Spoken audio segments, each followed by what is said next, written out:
বিসমিল্লাহির রহমানির রহিম। আসসালামু আলাইকুম। আপনারা সবাই কেমন আছেন? আলহামদুলিল্লাহ আমি খুব ভালো আছি।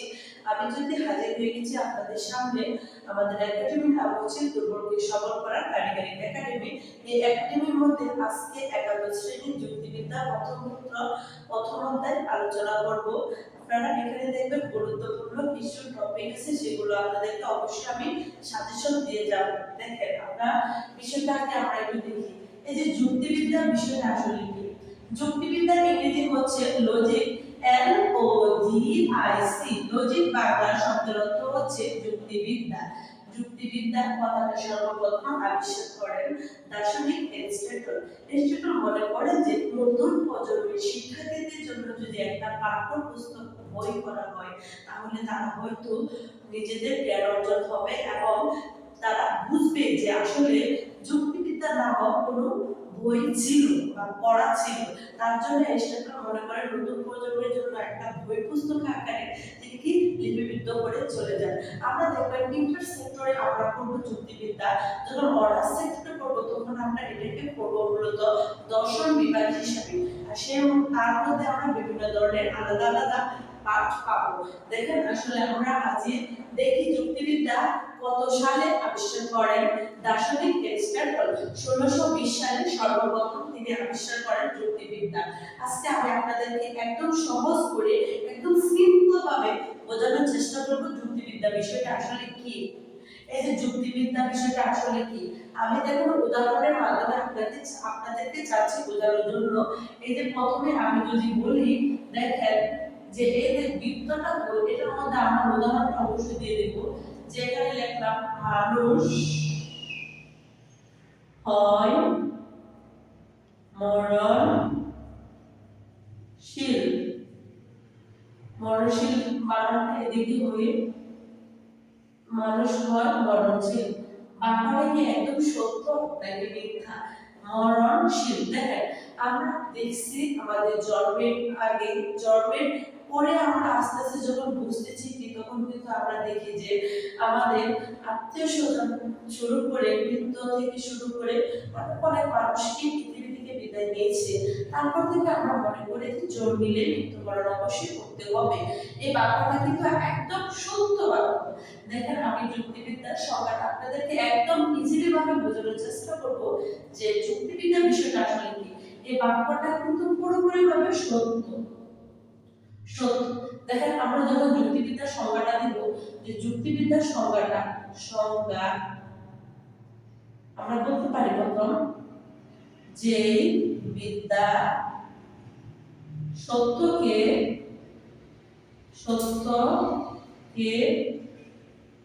অর্জন করে এবং মিথ্যাকে বর্জন করে তাকে যুক্তিবিদ্যা বলে। দেখেন আমরা লিখছি যে বিদ্যা সত্যকে অর্জন করে এবং মিথ্যাকে বর্জন করে তাকে আমরা বলি যুক্তিবিদ্যা। এই যে 1620 সালে আমরা এগুলো এখানে কিন্তু লিখে দিয়েছিলাম, এগুলো আমরা এখন মুছে ফেলি। দেখেন এখানে সংজ্ঞাটা দেখেন, আমরা এটা শুধু সাধারণ সংজ্ঞা। সাধারণ বলতে গেলে আমরা মনে করি এই যে সাধারণ, এটা হলো সাধারণভাবে যদি আমি বলতে যাই, সাধারণভাবে এটা কিন্তু মূলত আপনি যখন আগে মূলত আমরা একাডেমিটার নাম হচ্ছে দুর্বলকে সবল করার কারিগরি একাডেমি। প্রথমত আপনি বেসিক শিখবেন, তারপর আপনি অ্যাডভান্স, তারপরে আপনি অবশ্যই বোর্ড কোশ্চেন সলভ করবেন। দেখেন আমরা এখানে যে বিদ্যা সত্যকে অর্জন করে এবং মিথ্যাকে অর্জন করে থাকে আমরা যুক্তিবিদ্যা বলি।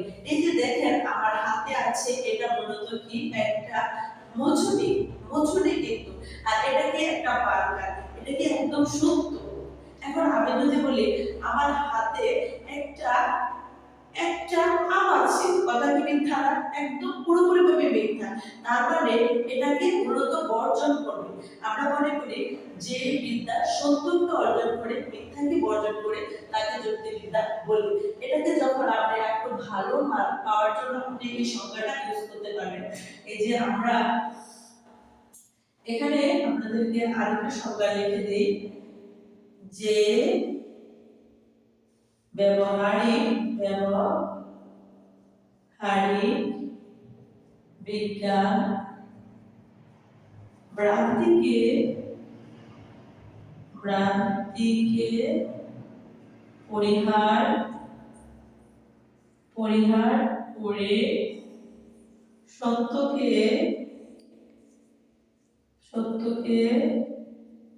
অর্জন করার উদ্দেশ্যে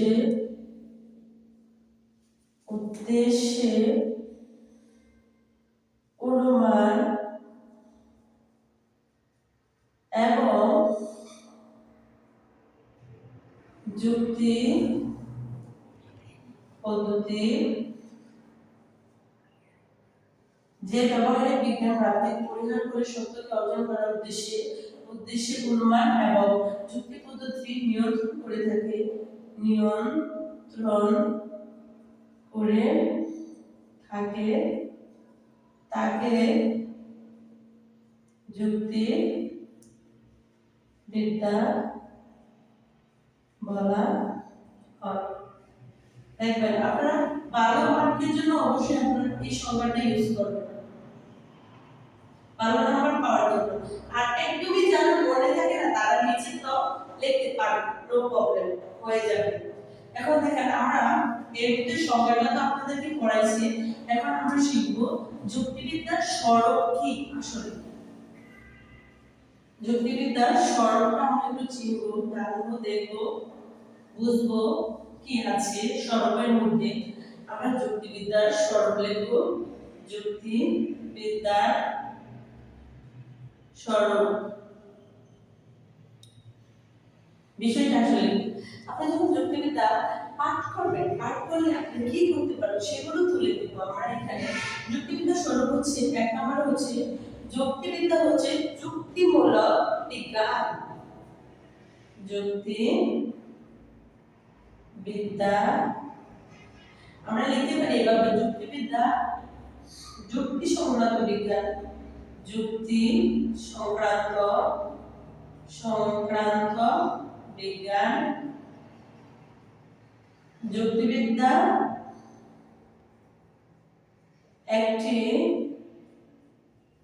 আদর্শমূলক বিজ্ঞান। 3 নম্বরে লিখতে পারি যুক্তিবিদ্যা একটি চিন্তামূলক বিজ্ঞান। যুক্তিবিদ্যা একটি চিন্তামূলক বিজ্ঞান। 4 নম্বরে আমরা লিখতে পারি যুক্তিবিদ্যা একটি আকারগত বিজ্ঞান। যুক্তিবিদ্যা একটি আকারগত ও ব্যবহারিক বিজ্ঞান। আপনারা দেখবেন অধিকাংশ সময়ে এই প্রশ্ন আসে, যুক্তিবিদ্যাকে কেন আদর্শমূলক বিজ্ঞান বলা হয়। আমরা এখানে দেখব আপনাদেরকে যে প্রশ্নগুলো আপনি আপনাদেরকে লিখেছি না, যুক্তিবিদ্যার স্বরূপ বিষয়টা আপনাদেরকে লিখে দিচ্ছি। যুক্তিবিদ্যা যুক্তি সংক্রান্ত বিজ্ঞান, যুক্তিবিদ্যা একটি আদর্শমূলক বিজ্ঞান, যুক্তিবিদ্যা একটি চিন্তামূলক বিজ্ঞান, যুক্তিবিদ্যা একটি আকারগত বস্তুগত ও ব্যবহারিক বিজ্ঞান। আমরা আকারগত বলতে পারবো, আবার এখানে বস্তুগত বলতে পারবেন, আপনারা বস্তুগত বলতে পারবেন। দেখেন এগুলো আপনারা একটু পড়লে আপনাদের দেখবেন ইনশাআল্লাহ পরবর্তীতে আপনাদের জন্য ইজি হয়ে যাবে। আপনারা অবশ্যই দেখবেন যে অধিকাংশ বোর্ডের মধ্যে আমরা দেখি যে এই যে প্রশ্নটা প্রায় সময় আসে, যুক্তিবিদ্যার সংজ্ঞা, যুক্তিবিদ্যা কাকে বলে, যুক্তিবিদ্যার জনককে, তারপরে আপনাদের এই যে কি প্রশ্ন আসে মাঝে মধ্যে জ্ঞানমূলকের মধ্যে প্রশ্ন আসে যে এক নম্বরে থাকে যুক্তিবিদ্যা কাকে বলি, যুক্তিবিদ্যা কাকে বলি। আবার মাঝে মধ্যে থাকে দেখবেন আপনারা যুক্তিবিদ্যার জনক কে, যুক্তিবিদ্যার জনক কে। আবার মাঝে মধ্যে থাকে এই যে আমরা দেখি লজিক শব্দের অর্থ কি, আমরা লজিক শব্দের উৎপত্তিটা আমরা অবশ্যই এটার উৎপত্তিটা আমরা জানি। লজিক শব্দের উৎপত্তি হয়েছে লোগোস থেকে। এই যে লজিক শব্দটি উৎপত্তি ঘটেছে লোগোস শব্দ থেকে, LOGOS লোগোস শব্দ কি থেকে। লোগোস শব্দের অর্থ কি, চিন্তা বা ভাষা। এই যে লোগোস শব্দের অর্থ হচ্ছে চিন্তা বা ভাষা। এদের প্রায় সময় এই প্রশ্নটা কিন্তু আসে, লোগোস শব্দের অর্থ কি, চিন্তা বা ভাষা। আমরা দেখব জ্ঞানমূলকের মধ্যে তো আমরা দেখতেছি এরকম প্রশ্ন আসে। আবার আসে অনুধাবনের মধ্যে যে যুক্তিবিদ্যাকে কেন আদর্শনিষ্ঠ বিজ্ঞান বলা হয়, এটা হচ্ছে অনুধাবন।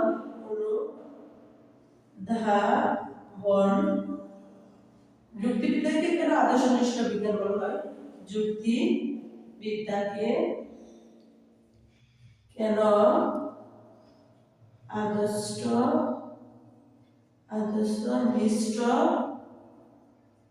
বিজ্ঞান বলা হয়।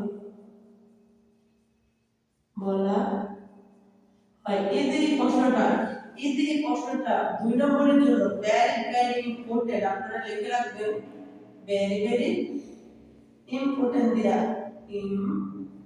অবশ্যই লিখে রাখবেন। এই প্রশ্নটা কিন্তু প্রায় পরীক্ষার মধ্যে আসে, যুক্তিবিদ্যাকে কেন আদর্শনিষ্ঠ বিজ্ঞান বলা হয়। আমি আপনাদেরকে বলে দিচ্ছি, যুক্তিবিদ্যাকে আদর্শনিষ্ঠ বিজ্ঞান এর কারণে বলা হয় কারণ যুক্তিবিদ্যা হচ্ছে সত্যের আদর্শে আলোচিত হয়, যেটা সত্য সেটাকেই সবসময় আলোচনা করবে। আর তাই যুক্তিবিদ্যাকে আমরা আদর্শনিষ্ঠ বিজ্ঞান বলে থাকি। আমরা দেখেন প্রথম অধ্যায়ের মধ্যে আপনাদেরকে আমরা আরো গুরুত্বপূর্ণ কিছু টপিক আছে, এগুলো আমরা নেক্সট ক্লাসে আপনাদের দিয়ে যাব ইনশাআল্লাহ। আপনারা সবাই ভালো থাকবেন, সুস্থ থাকবেন। আল্লাহ হাফেজ। আসসালামু আলাইকুম।